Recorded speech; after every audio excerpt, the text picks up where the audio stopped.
Hello दोस्तों, welcome to our channel. आज हमारा लिमिट का तीसरा लेक्चर होने वाला है। जैसा कि हमने पिछले लेक्चर में देखा कि हमारे पास limit x stand for a था। ए कोई भी वैल्यूज था 1 2 3 4 π/2 π/4 0। ओके, इस ए की वजह से हमें इस फंक्शन एफ एक्स का मान मिलता था, जिसे हम इस फंक्शन का लिमिट कहते थे। ठीक है, तो यहाँ पे यदि इनफाइनाइट मिल जाए और यदि कोई फंक्शन एफ एक्स मिल जाए तो हमें एल जो है क्या मिलेगा। इनफाइनाइट मतलब बहुत बड़ी संख्या है ये। इनफाइनाइट मतलब अनंत की ओर, जैसे कि हमारा रियल लाइन में होता है कि इधर प्लस इनफाइनाइट, इधर माइनस इनफाइनाइट। ओके, तो इधर चाहे हम जितने भी बढ़ाएं तो वो इनफाइनाइट मतलब सबसे बड़ी संख्या, और इधर माइनस इनफाइनाइट मतलब सबसे छोटी, जितना आप सोच सकते हैं ना उससे भी छोटी, और इधर प्लस इनफाइनाइट मतलब जितना हम सोच सकते हैं उससे भी ज़्यादा बड़ी संख्या। यदि हमारे पास कोई फंक्शन है limit x stand for infinite 1/x, ये फंक्शन एफ एक्स है, यह एक्स का एक फंक्शन है, तो हमको ये मिलेगा 0। ठीक है, ये तो x बराबर, यहाँ पे x स्टैंड फॉर इनफाइनाइट था।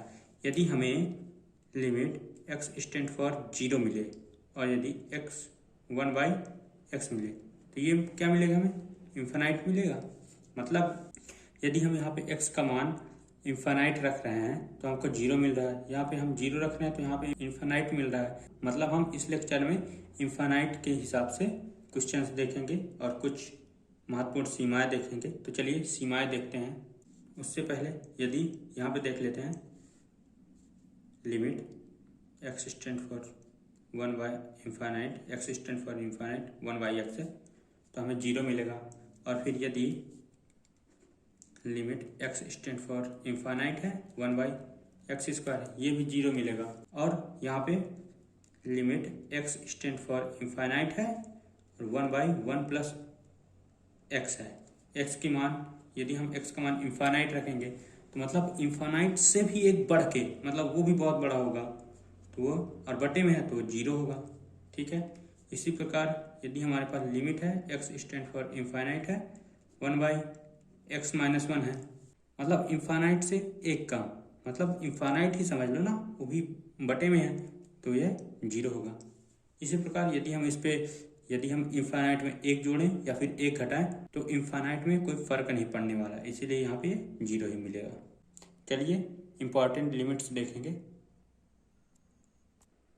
ये हमारे महत्वपूर्ण लिमिट्स हैं जिनका हम यूज करेंगे। तो देख लीजिए, पहला, दूसरा, तीसरा, चौथा, पांचवा। ठीक है, हम इनका यूज करेंगे, इनको याद कर लीजिएगा, इंपॉर्टेंट है। तो चलिए इन पे आधारित कुछ क्वेश्चंस कर लेते हैं। पहला क्वेश्चन है ये, हमें इसका मान ज्ञात करना है। तो दिया है, हमने इसे ही लिख दिया। यहाँ पे x स्टैंड फॉर इनफाइनाइट है, तो चलिए हम लोग क्या करते हैं कि अंश और हर से x² कॉमन ले लेते हैं। तो ये और ये कट जाएंगे। अब हम क्या करते हैं, लिमिट हम छोड़ देते हैं, तो हम लोग मिलेगा 3 + 2/इनफाइनाइट होगा तो ये 0 आ जाएगा। यहाँ पे 5/इनफाइनाइट का स्क्वायर मतलब ये भी 0 आ जाएगा। यहाँ पे ये भी 0, ये भी 0, तो यहाँ पे 1 + 0 + 0 = 3 आंसर। अगला क्वेश्चन हमें इसका मान ज्ञात करना है। तो दिया है, क्या करते हैं हम इसे, यदि हम इसका यहाँ पे हम इसका परिमेयकरण करेंगे तो यहाँ पे हम लोग इसका परिमेयकरण किए। ठीक है, तो हमको मिला ये √x तो रहेगा ही।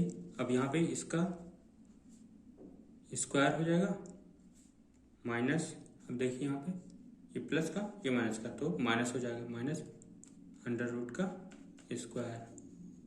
अपॉन में वही चीज़ हम लिख के रख देंगे x + 3 या फिर 3 + x, कोई प्रॉब्लम नहीं है, यहाँ पे हम लिख दिए। अब इसे सॉल्व करेंगे तो यहाँ पे देखिए स्क्वायर करेंगे तो ये x + 3 बचेगा। यदि हम अंडर रूट का स्क्वायर कर रहे हैं तो वह अंडर रूट हट जाता है, यहाँ पे भी हट गया, तो ये और ये कट गया, और अपॉन में √x + 3 + √x। ठीक है, अब यदि हम हर से अंडर रूट कॉमन करेंगे तो ऊपर तो अंडर रूट है ही, नीचे से यदि हम अंडर रूट कॉमन लें तो ये अंडर रूट आएगा इंटू यहाँ पे 3 है, अपॉन में क्या आ जाएगा, अंडर रूट कॉमन लिए तो ये तो 1 आ जाएगा, प्लस अंडर रूट है तो अंडर रूट के अंदर समझ लीजिए 3/x है, यहाँ पे 1, समझ रहे हैं। क्योंकि हमने यहाँ पे अंडर रूट कॉमन लिया तो अंडर रूट के अंदर ये x बचा, क्योंकि यहाँ पे x था नहीं तो इसलिए बटे में आ गया, और यहाँ पे एक रूट x था तो यहाँ पे 1 बचा, तो ये और ये कट गए। यदि हम x की वैल्यू को छोड़ेंगे तो हमको मिलेगा, चलिए यहाँ पे 3 है, यहाँ पे 0 हो जाएगा तो under root 1 plus 1, under root 1 मतलब 1 तो 3/2 हो जाएगा। This is the answer. अगला क्वेश्चन है ये, हमें इसका मान ज्ञात करना है, तो चलिए मान ज्ञात करते हैं। सबसे पहले हम हर का परिमेयकरण करेंगे, ठीक है। हमने यहाँ हर का परिमेयकरण कर दिया, अब गुणा कर देते हैं आपस में। जहाँ पे हमने गुणा किया तो हमको ये मिला, और ये √3 और यहाँ अपॉन में √3 - x का होल स्क्वायर हो गया, और यहाँ माइनस, यहाँ पे प्लस था तो माइनस हो गया √3 का होल स्क्वायर। तो अंडर रूट हट जाएंगे स्क्वायर करेंगे तो ये और ये कट गए। अब हम इसे अलग अलग, अब हम लिखेंगे इसे limit x → 0 6x - 1 by x, ये माइनस को इधर कर लेंगे इंटू, इसे अलग कर लेते हैं,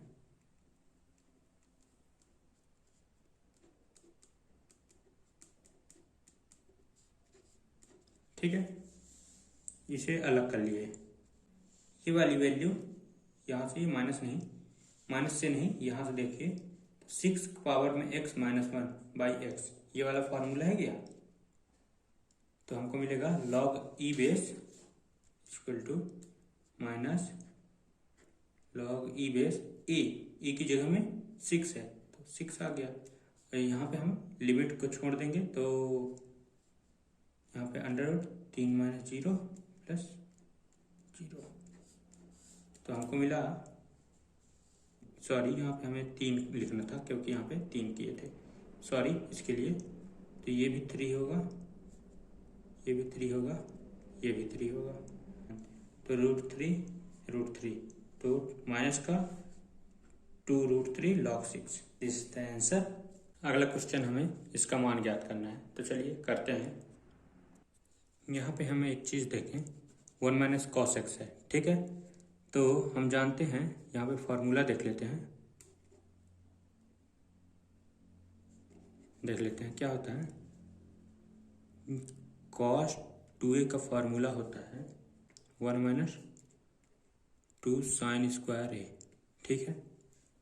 2 sin स्क्वायर a इधर आ जाएगा, तो यहाँ पे बचेगा 1 - cos 2a, ठीक है। यदि यहीं पे 2 sin स्क्वायर a/2 हो जाता है, ठीक है, तो यहाँ बचेगा 1 - cos a, ठीक है। देखिए यही फार्मूला दिख रहा है क्या, ठीक है। तो हम लोग इसकी जगह पे इसे लिखेंगे। अब देखिए यहाँ पे हम फार्मूला बनाने की कोशिश करेंगे। यहाँ पे देखिए, अब हम यहाँ पे फार्मूला बनाने की कोशिश करेंगे तो हमको क्या चाहिए, यहाँ पे x/2 है तो हमको क्या चाहिए, x/2 भी चाहिए, तो x/2 करेंगे। लेकिन यहाँ पे साइन का स्क्वायर है, यहाँ पे x/2 है तो हमको क्या चाहिए, x²/4 चाहिए, तो यहाँ पे स्क्वायर चाहिए। मतलब हम लोगों को क्या मिला, मतलब हम लोगों को क्या चाहिए, x का गुणा किए हैं तो x का भाग करेंगे, जो कि हमने यहाँ पे किया। 4 है, 4 का भाग किए हैं तो 4 का गुणा भी करेंगे, तो यहाँ पे कर दिए। हम इनका स्क्वायर कर देंगे टोटल का, क्योंकि x/2 का होल स्क्वायर होगा, तो हमने कर दिया डायरेक्ट, इन दोनों का होल स्क्वायर कर दिया, ठीक है। और ये 2 को इधर कर दिया, और यहाँ पे limit x tends to 0 e⁻x - 1/x, ठीक है। और हम जानते हैं limit x tends for 0 x/sin x की वैल्यू 1 होती है, तो यहाँ पे 1 स्क्वायर है, और इसकी वैल्यू भी 1 होती है तो ये भी 1 हो गया, तो हम लोगों को मिला 2 आंसर। अगला क्वेश्चन में हमें इसका मान ज्ञात करना है, तो चलिए करते हैं। यदि हम यहाँ अंश और हर में e की पावर x का गुणा कर दें तो हमको मिलेगा ये e की पावर x का, यहाँ पे e की पावर x का गुणा e की पावर x से होगा तो हमको मिलेगा e की पावर 2x माइनस e की पावर, देखिए यहाँ पे गुणा कर रहे थे तो आधार समान था तो इनका घात जुड़ गया। उसी प्रकार यहाँ पे आधार समान है तो घातें जुड़ेंगी तो x माइनस एक्स जो कि 0 हो जाएंगी और यहाँ पे x e की पावर x,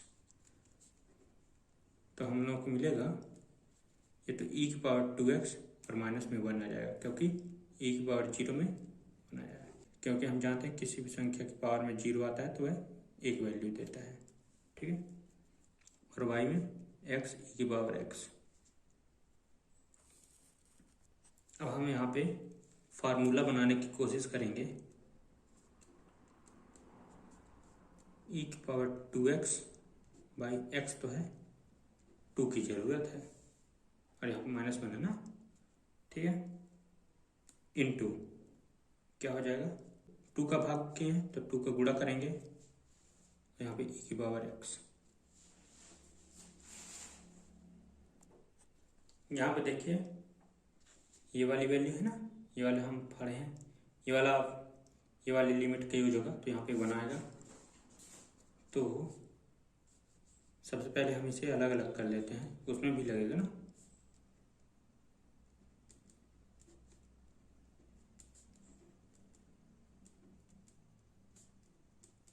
अब हम इसकी वैल्यू रखेंगे तो हमको मिलेगा ये 1 इंटू, यदि हम x को छोड़ेंगे तो यहाँ पे 1 अपॉन e की पावर 2 अपॉन e की पावर 0, तो हमको मिल जाएगा ये 1 आ जाएगा, 1 इंटू 2/1 इक्वल टू 2।